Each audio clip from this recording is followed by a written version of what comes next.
Hello student, polytechhub.com में आपका स्वागत है। आज का हम लोग का जो लेक्चर होगा, जो टॉपिक होगा, वह हमारे सब्जेक्ट के टॉपिक से डिफरेंट है, लेकिन ये सब्जेक्ट पढ़ने से ज़्यादा इम्पोर्टेंट है। जैसा कि आप थंबनेल में भी देख रहे होइएगा और बोर्ड के सामने जो आपको लिखा हुआ है, यहाँ हम लोग सीखने वाले हैं हैंडराइटिंग, लिखने का स्किल। मेरे साथ बहुत सारे स्टूडेंट जुड़े हुए हैं और मैंने बहुत सारे स्टूडेंट को टीच किया है। पूरा एनालाइजेशन में पाया है कि बहुत सारे स्टूडेंट हैंडराइटिंग के लेके परेशान रहते हैं। बहुत ऐसे स्टूडेंट होते हैं, वो पढ़ने में तो बहुत अच्छे होते हैं, पर होता क्या है कि रिजल्ट आता है तो उसका मार्क्स बहुत ही लो आता है। जितना आप सोच नहीं सकते उससे भी लो हो जाता है। तो आज के दौर में मार्क्स ऑब्टेन करने का एक बहुत ही, और हमेशा से, आज के दौर ही छोड़ दो, हमेशा से मार्क्स ऑब्टेन, अच्छे स्कोर करने में हैंडराइटिंग का बहुत ही बड़ा रोल रहा है। तो बात ये आ जाती है कि हैंडराइटिंग हम लोग सही कैसे करें और ये सही करने का वे क्या होता है। बहुत बच्चे कंफ्यूज रहते हैं। अब आपको यहाँ उसी से रिलेटेड आज हम लोग डिस्कस करेंगे। रह गई मार्क्स के लेके, तो देखिए कि मार्क्स जो स्कोर होता है वो कंपटीशन में बहुत कम मैटर करता है, बट बहुत सारे ऐसे जॉब्स आते हैं सिविल इंजीनियरिंग की, जहां पे मार्क्स बेसिस पे ही उसको सेलेक्ट कर लिया जाता है।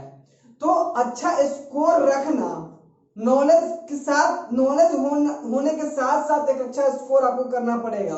उसके लिए जरूरी है हैंडराइटिंग, और एक अच्छा स्कोर आपको मेंटेन करके रखना पड़ेगा। ये बहुत जगह आप जॉब के लिए भी जाते हो, वहां भी मार्क्स रिक्वायरमेंट होती है, तो मार्क्स आपको अच्छे मेंटेन करके रखना है। तो ये बात एकदम श्योर है कि जितने भी बच्चे आपको 80% प्लस मिलेंगे, उनमें एक खास बात कॉमन मिलेंगे। जितने 98% बच्चा ऐसा होगा जो 80% प्लस मार्क्स स्कोर किया होगा, उसमें आप एक चीज कॉमन देखिएगा कि उनमें से 98% बच्चे का हैंडराइटिंग बढ़िया होगा। बाकी अगर बहुत अच्छे स्टूडेंट है, हैंडराइटिंग भी लो लेवल का है, तो वो क्या करते हैं, उनके स्कोर अच्छे नहीं रहते हैं। तो आज हम लोग इन्हीं चीजों पर डिस्कस करने वाले हैं, चर्चा करने वाले हैं। तो चलिए शुरू करते हैं। देखिए, जितने भी स्टूडेंट होता है या जितने प्रकार की राइटिंग लिखता है, उन सारे में आपको ये 4 कैटेगरी ही नजर आएंगे। जो 4 कैटेगरी हैंडराइटिंग हम आपको लिख के दिखाते हैं। आप देखिए कि आपका इसमें से कौन सा कैटेगरी है। सबसे पहले हम स्टार्ट करेंगे सबसे घटिया पैटर्न का, जो सबसे घटिया तरीके का होता है। पहला फर्स्ट नंबर जो है राइटिंग, देखिए फर्स्ट नंबर सबसे रॉस्ट से स्टार्ट कर रहे, सबसे घटिया से स्टार्ट कर रहे। ठीक है, सबसे घटिया तरीके की राइटिंग क्या होता है, आप क्या लिखो, देखिए होता क्या है, हम एक सेंटेंस लिख रहे हैं, आई सब्सक्राइब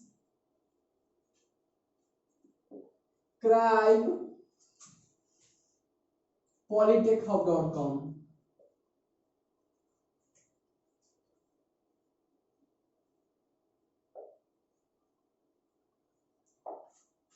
ओके, मैंने फर्स्ट एक राइटिंग पैटर्न आपको यहां लिखा है। ओके, एक एक करके डिस्कस करेंगे। ये सबसे रोस्ट क्वालिटी की होती है। अब बताते हैं क्यों। पहले दूसरा पैटर्न देख ले। सेकेंड ये होता है, सेकेंड देख लीजिए कैसा। सेकेंड, आई सब्सक्राइब polytechhub.com। ठीक है, ये सेकेंड कैटेगरी की। आपको थर्ड कैटेगरी की राइटिंग हम दिखाते हैं। देखिए थर्ड कैटेगरी क्या होती है। थर्ड कैटेगरी, आई सब्सक्राइब polytechhub.com। ओके, ये थर्ड कैटेगरी। चलिए अब फोर्थ कैटेगरी लिखते हैं हम लोग। Fourth category,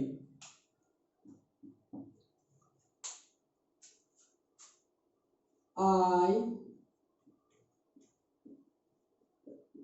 subscribe polytechhub.com। देखिए ये 4 कैटेगरी की राइटिंग आपको देखने को मिलेगा, ये 4 कैटेगरी की राइटिंग आपको देखने को मिलेगा ऑलमोस्ट, जितने भी राइटिंग रहेगा उसमें। बाकी कर्सिव और नॉर्मल ये अलग चीजें हो जाएंगी, लेकिन ये 4 कैटेगरी आपको सब, क्या चाहे कर्सिव हो चाहे कोई भी राइटिंग, सारे राइटिंग इसी कैटेगरी में से लिखा हुआ मिलेगा। तो पहला राइटिंग जिसको हम लोग रोस्ट बोल रहे हैं, सबसे घटिया बोल रहे हैं, वो क्या होता है? देखिए सबसे पहली बात, इसमें क्या करता है स्टूडेंट क्या करता है इसमें, कुछ देखिए लेटर से मिलके वर्ड बनता है, ये सबको पता है। तो और वर्ड से मिलके सेंटेंस, तो आप यहाँ पे 3 वर्ड है, एक सेंटेंस है और ढेर सारे लेटर है। चलिए अब बात करते हैं। जैसे इसमें आपको प्रत्येक लेटर, देखिए ध्यान से, इसमें क्या करेगा, 3 सेक्शन में हम लोग लगभग राइटिंग लिखते हैं। एक एकदम स्ट्रेट वर्ड, एक 75 ऑलमोस्ट 75, थोड़ा बहुत क्योंकि हम लोग पूरा एकदम मेजर करके नहीं लिखते, 75 के क्रॉस झुका के, एक लेफ्ट वर्ड झुका के, ये 3 कैटेगरी होता है।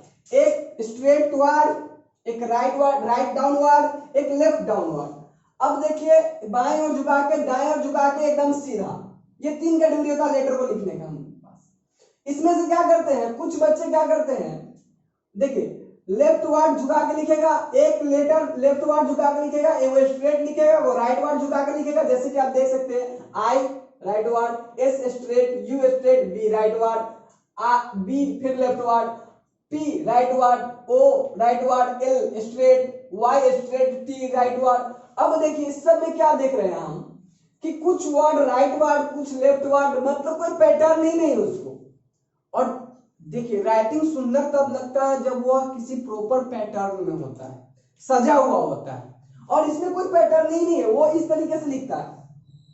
और इस तरीके की राइटिंग देखने में सबसे रोस्ट लगता है, सबसे घटिया तरीके का लिखने का ये भी होता है। एक को राइट वर्ड, एक को लेफ्ट वर्ड, एक वर्ड इधर एक वर्ड इधर, ये सबसे रोस्ट तरीका होता है लिखने का, सबसे रोस्ट तरीका,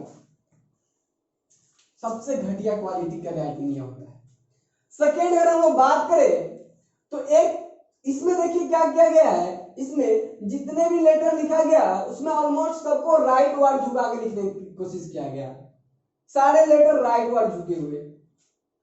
उस केस में क्या होगा, उस केस में होगा कि राइट वर्ड झुकाने के कारण आपका ये राइट वर्ड झुका हुआ जो मैनर दिखता है वो उतना सुंदर नहीं दिखता है। पैटर्न में तो हो जाता है, बट राइट वर्ड झुका हुआ उतना सुंदर नहीं दिखता है। प्लस में टाइम कंज्यूमिंग भी होता है, क्योंकि आप इधर से आगे की ओर जा रहे हो, सो दैट ये टाइम कंज्यूमिंग भी होता है। तो ये सेकेंडरी रोस्ट होता है, सब सेकेंडरी घटिया, ये भी घटिया, मतलब ये भी उतना बढ़िया नहीं होता। जिन लोगों का ऐसे राइटिंग होता है, देखते जाइए कि आप इसमें से पहचानो कि आपका किस पैटर्न का है, और उनके लिए जिनका ठीक है उनके लिए कोई बात नहीं है, वो अपने राइटिंग को फॉलो कीजिए। ये उन बच्चों के लिए है जिनका राइटिंग अच्छा नहीं होता है, उनको इंप्रूव करना है, ताकि उनको ये पता चल सके कि किस तरह की राइटिंग सब हो जाते हैं और कहां पे मेरा फॉल्ट है। ओके, अब देखिए तीसरा क्या होता है, तीसरा होता है राइट वर्ड झुका के लिखना 75 डिग्री पे, ऑलमोस्ट 75 राइट वर्ड।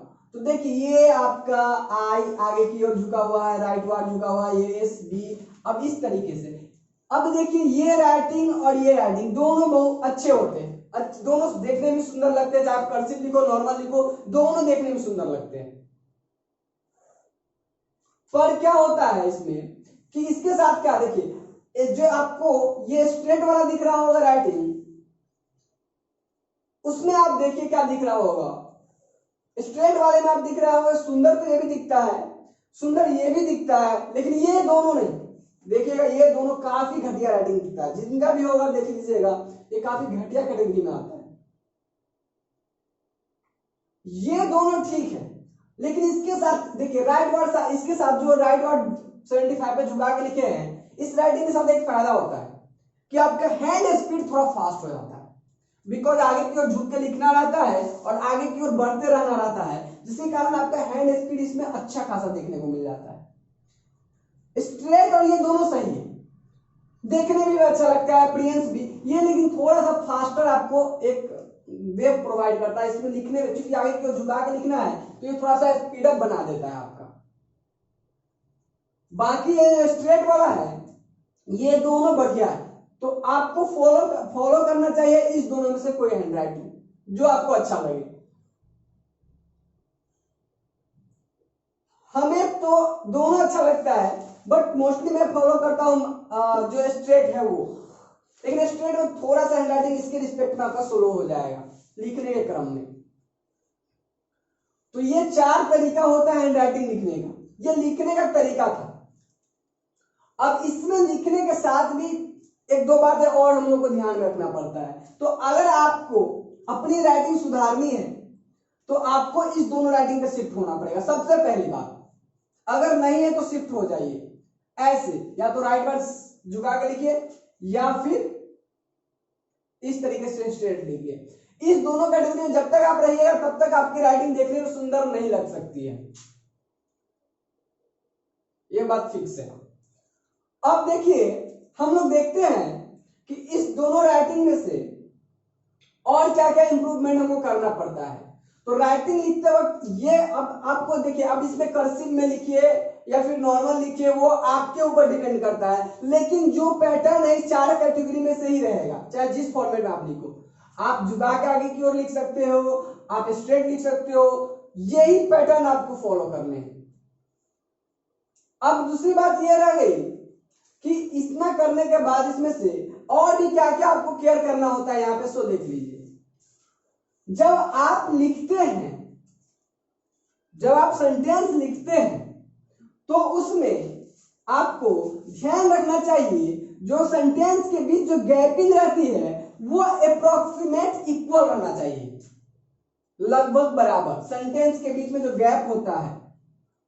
और उसके साथ साथ ही आपको यह भी ध्यान में रखना चाहिए कि वर्ड के बीच जो लेटर होते हैं, सेंटेंस में जो वर्ड के बीच में जो गैप होते हैं वो इक्वल होने चाहिए। इसके बावजूद अगर लेटर की बात करें तो एक वर्ड में कई लेटर होते हैं, लेटर के बीच जो स्पेसिंग होती है वो भी समान रहनी चाहिए, और कोशिश ये रहनी चाहिए कि लेटर के बीच जो स्पेस होता है वो थोड़ा मिनिमाइज हो, कम रहे, और इसके रिस्पेक्ट में जो ये गैपिंग होता है उसके रिस्पेक्ट में बहुत ही कम के न के बराबर हो।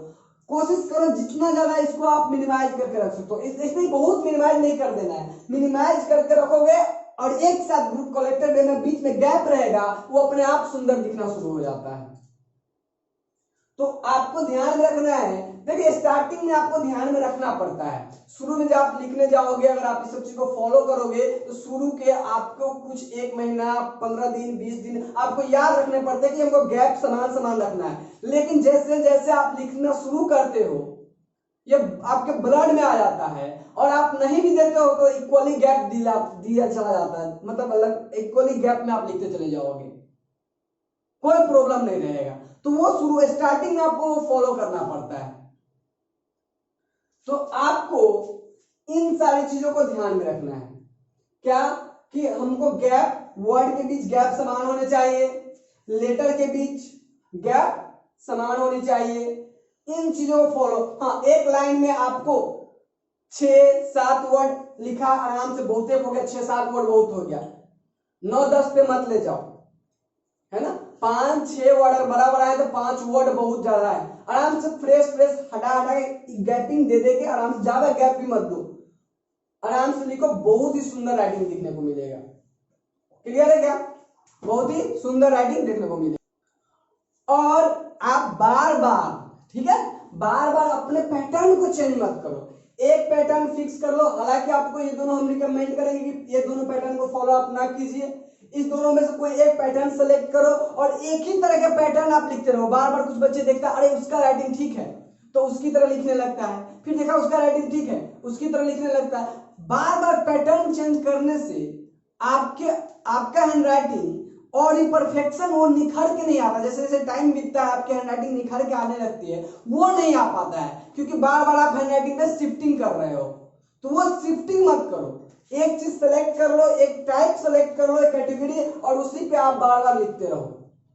दूसरी बात ये कि आप जब लिख रहे होते हैं उस समय थोड़ा सा टाइम दो हैंड राइटिंग पे।